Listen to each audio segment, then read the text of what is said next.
Tête bleue, ce me sont de mortelles blessures de voir qu'avec le vice on garde des mesures.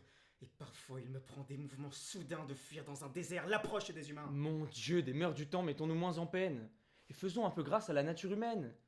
Ne l'examinons point par la grande raideur, et voyons ses défauts avec quelque douceur. Il faut parmi le monde une vertu traitable. À force de sagesse, on peut être blâmable. La parfaite raison fuit toute extrémité, et veut que l'on soit sage avec sobriété. Cette grande raideur des vertus des vieux âges heurte trop notre siècle et les communs usages. Elle veut aux mortels trop de perfection. Il faut fléchir autant sans obstination.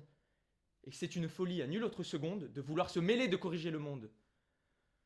J'observe comme vous, 100 choses tous les jours, qui pourraient aller mieux prenant un autre cours, mais quoiqu'à chaque pas je puisse voir paraître, en courroux comme vous, on ne me voit point être.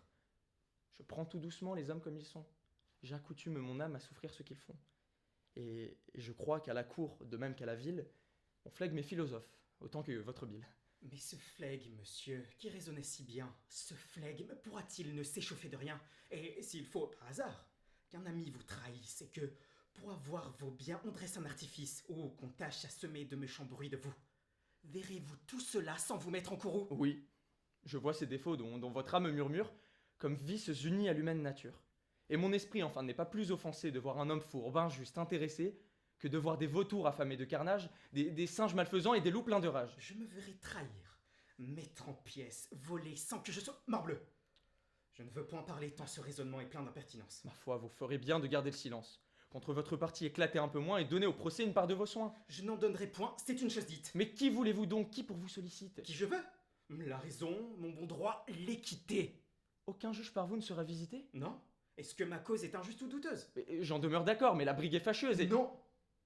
J'ai résolu de ne pas en faire un pas. J'ai tort. Ou j'ai raison. Ne vous y fiez pas. Je ne remuerai point. Votre partie est forte et peut par sa cabale entraîner... Il n'importe. Vous Vous tromperez. Soit, j'en veux voir le succès. Je- J'aurai le plaisir de perdre mon procès. Mais enfin... Je verrai dans cette plaidoirie si les hommes auront assez d'effronterie, seront assez méchants, scélérats et pervers pour me faire injustice aux yeux de l'univers. Quel homme? Je voudrais m'en coûter-il grand-chose pour la beauté du fait avoir perdu ma cause. On se rirait de vous, Alceste tout de bon, si l'on vous entendait parler de la façon.